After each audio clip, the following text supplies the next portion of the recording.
So Microsoft has just reported its fiscal year earnings, and Xbox has some really good numbers.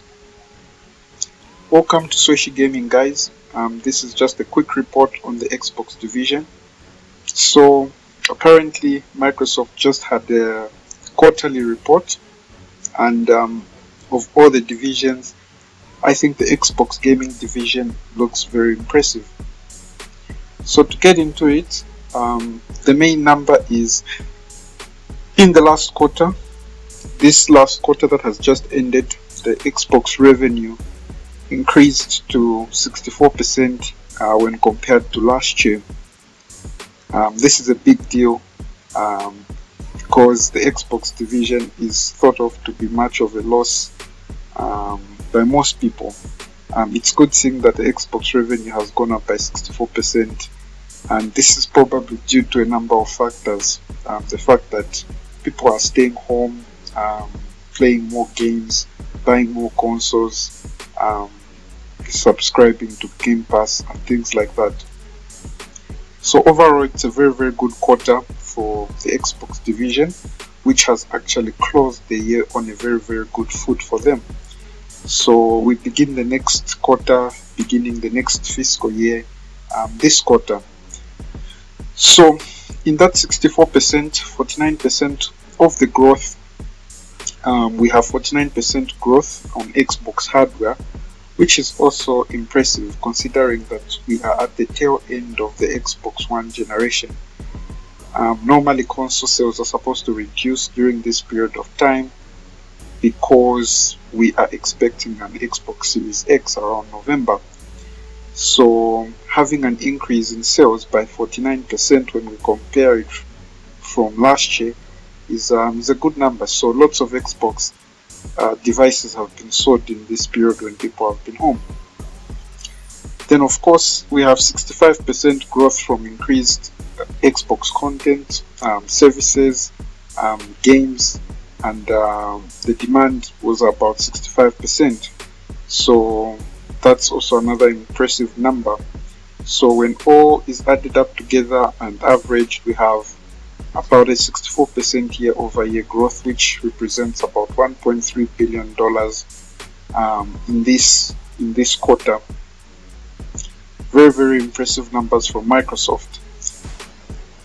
It's also important to recognize the role Steam has played in this success, because Microsoft exclusives, as you know it, do not only come to Xbox but are also available on Steam.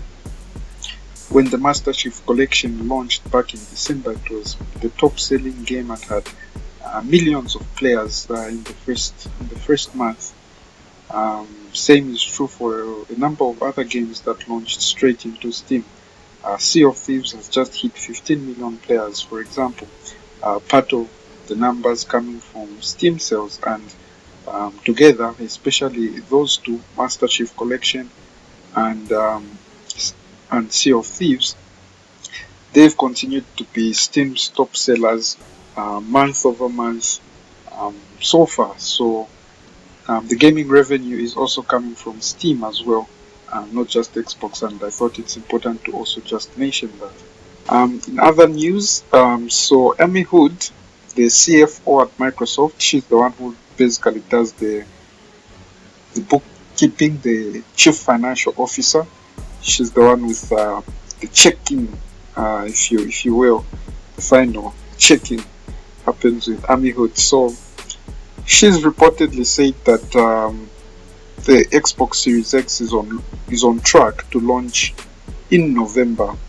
So yes, I guess everything is moving as planned for Team Xbox. So this is basically where I will end this brief. Like the video, subscribe to the channel if you found it useful.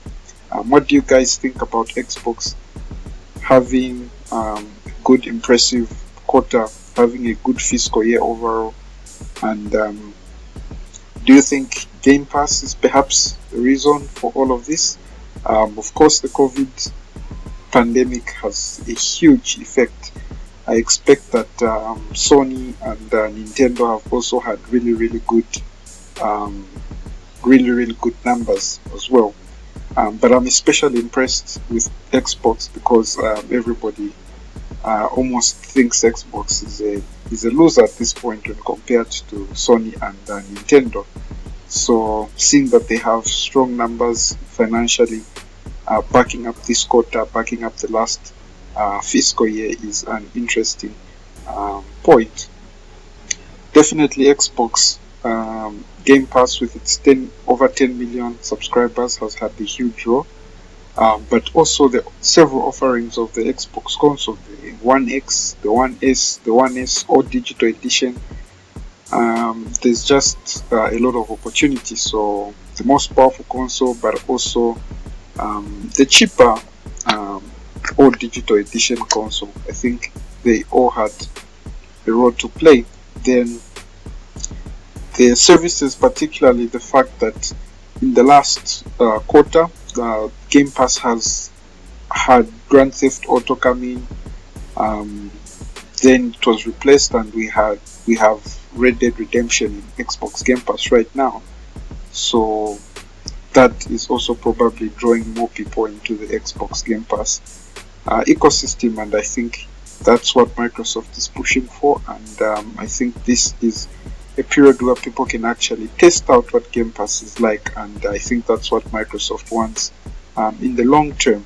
The more people can try out Game Pass, the easier it will be for them to stick with Game Pass, and that's actually going to be a factor for even the success of the Xbox Series X. So that's the update. Like the video, leave a comment, subscribe to the channel. Swish it out.